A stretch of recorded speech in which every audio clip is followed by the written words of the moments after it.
दूसरे राज्यों से लगती दिल्ली की सीमाओं पर आंदोलन कर रहे किसानों की वजह से दिल्ली की आजादपुर मंडी में बिकने के लिए आने वाले फल और सब्जियों की मात्रा में जबरदस्त गिरावट आई है।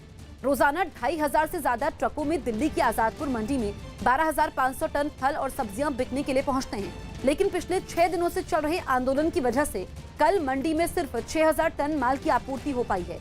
दिल्ली में राजस्थान, उत्तर प्रदेश और हरियाणा से सब्जियां और हिमाचल, कश्मीर और दक्षिण भारत से फल आते हैं, लेकिन हरियाणा और यूपी के बॉर्डर पर किसानों के आंदोलन की वजह से आपूर्ति में बेहद मुश्किलें आ रही हैं।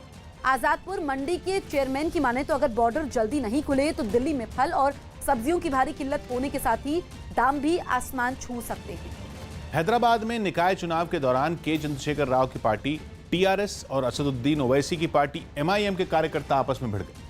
इस हंगामे की वजह पता नहीं चल पाई, लेकिन इसकी वजह से कुछ देर के लिए पुलिस के सामने चुनौती खड़ी हो, क्योंकि एक बूथ के बाहर दोनों ही पार्टियों के उम्मीदवार और कार्यकर्ता पुलिस की मौजूदगी में ही एक दूसरे को मारने के लिए दौड़ पड़े। पुलिस किसी एक को रोकती तो हमला करने के लिए कोई दूसरा आगे बढ़ जाता। थोड़ी देर के लिए टीआरएस और एमआईएम के इन कार्यकर्ताओं ने पुलिस के पसीने छुड़वा दी। बड़ी मुश्किल से पुलिस इस हंगामे को शांत करवा पाई और उसने एमआईएम के कार्यकर्ताओं को वहां से दूर भेज दिया। इसके बाद पुलिस पर एक तरफा कार्रवाई का आरोप लगाते हुए टीआरएस के कार्यकर्ताओं ने फिर से हंगामा शुरू कर दिया। टीआरएस के कुछ कार्यकर्ताओं ने अपनी कमीजें और कुर्ते फाड़ दिए और चीखते हुए पुलिस पर अपना गुस्सा निकाला। बताया गया कि पुलिस के काफी देर समझाने के बाद ही हंगामा कर रहे लोग शांत हुए। आर्मेनिया और अजरबैजान के बीच हुए शांति समझौते के तहत नागोर्नो कराबाख के एक और अहम इलाके पर अजरबैजान का कब्जा हो गया। करीब 40 दिन तक चले युद्ध के बाद आर्मेनिया ने अपने कब्जे वाले कई इलाके अजरबैजान को देने का समझौता किया था, जिसके तहत लाचिन नाम के एक अहम जिले पर अजरबैजान ने दोबारा कब्जा जमा लिया। सामने आई तस्वीरों में अजरबैजान की फौजी गाड़ियां और टैंक शहर की तरफ बढ़ते नजर आए। तस्वीरों में वहां अजरबैजान के सैनिक और लोग जश्न मनाते दिखाई दिए। लाचिन के मेन बाजार में अजरबैजान के झंडे के साथ मार्च निकाला गया। जन्नत mekanında şükür Allah'a ki gayet toprak var। समझौते के तहत आर्मेनिया को ये इलाका अजरबैजान के लिए खाली करना था और जैसे ही अजरबैजान के लोग वहां पहुंचे, आर्मेनिया के लोग अपने जानवर और सामान लेकर वहां से निकल पड़े। Задача является это обеспечение безопасности при।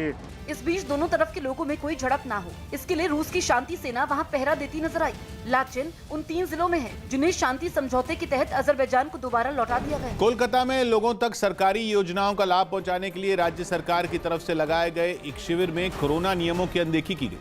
पश्चिम बंगाल में होने वाले विधानसभा चुनावों को देखते हुए ये शिविर ममता सरकार की तरफ से द्वार द्वार सरकार नाम के अभियान के तहत लगाया गया। लेकिन जिस खुले मैदान को प्रशासन ने चुना, वहां लोगों की भारी भीड़ जुट गई। हालांकि ज्यादातर लोग कतार में खड़े नजर आए, लेकिन उन्होंने एक दूसरे से 2 गज की दूरी बनानी जरूरी नहीं समझी। जिस जगह कुर्सियों पर बैठे अधिकारी लोगों को सरकारी योजनाओं की जानकारी दे रहे थे, वहां भी कई लोग एक दूसरे के बहुत पास खड़े नजर आए। कुछ ही देर में टीएमसी नेता फिरहाद हकीम वहां पहुंचे, लेकिन उनके पहुंचते ही कुछ लोग ये भूल गए कि कोरोना का खतरा अब भी बरकरार है। उनके पास कई लोग एक दूसरे से चिपक कर खड़े हो गए। फिरहाद हकीम ने बताया कि इस अभियान के शुरू होने से लोगों को सरकारी दफ्तरों के चक्कर नहीं काटने पड़ेंगे।